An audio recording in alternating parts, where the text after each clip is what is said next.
Assalamualaikum warahmatullahi wabarakatuh. Saya M. Fariza Fahmi akan menjelaskan tentang ekologi pemerintahan dan faktor ekologi administrasi pemerintahan. Ekologi pemerintahan ialah suatu ilmu yang mempelajari adanya proses saling pengaruh-mempengaruhi sebagai akibat adanya hubungan normatif secara total dan timbal balik antara pemerintah dengan lembaga-lembaga tinggi negara maupun antar pemerintah, vertikal horizontal, dan dengan masyarakatnya. Dalam ekologi pemerintahan, ada dua macam ekosistem atau lingkungan. Yang pertama, ekosistem atau lingkungan fisik.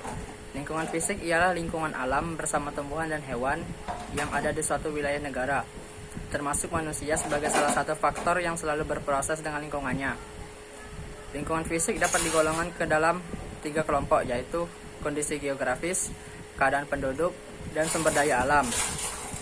Kemudian, ekosistem atau lingkungan sosial. Lingkungan sosial pemerintahan ialah semua aspek kehidupan manusia sebagai homo sosial, sebagai homo politikon, homo economic, dan homo sapiens dalam kehidupan bernegara. Lingkungan geografis dapat mempengaruhi kehidupan fisik dan kehidupan kejiwaan manusia.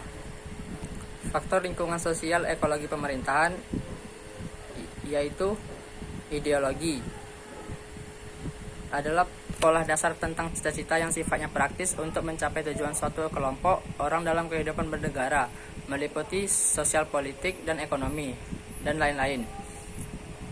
Ideologi merupakan salah satu hal yang digolongkan ke dalam lingkungan sosial pemerintahan. Ideologi dalam suatu negara tentu memberi pengaruh yang sangat besar terhadap corak kehidupan pemerintahan suatu negara. Sebagai contoh, sistem pemerintahan di Indonesia yang mendapat pengaruh dari ideologi Pancasila yang dianut dan diterapkan di dalamnya. Dengan Pancasila yang menjadi ideologi yang dianut dan berlaku di seluruh wilayah Indonesia, maka seluruh aktivitas pemerintahan yang berlaku pun bertumpu pada Pancasila yang menjadi dasar negara. Kedua, politik. Pemerintahan dan politik adalah dua hal yang sangat erat kaitannya, sehingga perbedaannya terkadang sulit dilakukan.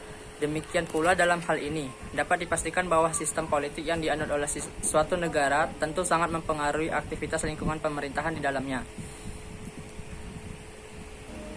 Ketiga, ekonomi. Sisi ekonomi dan sisi ekologi pemerintahan merupakan dua ujung tali yang saling tarik-menarik antar bagian yang satu dengan bagian yang lainnya. Kadangkala pemfokusan perhatian pada kebijakan pemerintahan mengenai peningkatan taraf ekonomi suatu negara menyebabkan kehidupan ekologisnya terlupakan. Padahal, hal yang mungkin tidak diingat bahwa betapapun kemajuan suatu negara dalam bidang ekonominya tentu tidak ada nilainya jika sisi ekologinya rusak akibat eksploitasi besar-besaran dilakukan. Keempat, sosial budaya. Sosial budaya juga termasuk dalam lingkungan sosial pemerintahan yang paling besar memberikan impact bagi kehidupan pemerintahan. Kondisi budaya suatu negara kemudian akan sangat nampak dari corak pemerintahannya. Lebih jauh lagi, pengaruh kemajemukan budaya tersebut dalam kehidupan pemerintahan kita, yaitu dengan penerapan sistem pemerintahan daerah yang otonom, dengan harapan masing-masing daerah dapat mengembangkan segala potensi yang dimilikinya. Kelima, pertahanan dan keamanan. Bidang pertahanan dan keamanan merupakan bidang yang tak bisa dinafikan bahwa memiliki pengaruh yang cukup besar bagi iklim pemerintahan kita. Salah satu syarat suatu negara dapat dikatakan negara apabila memiliki wilayah.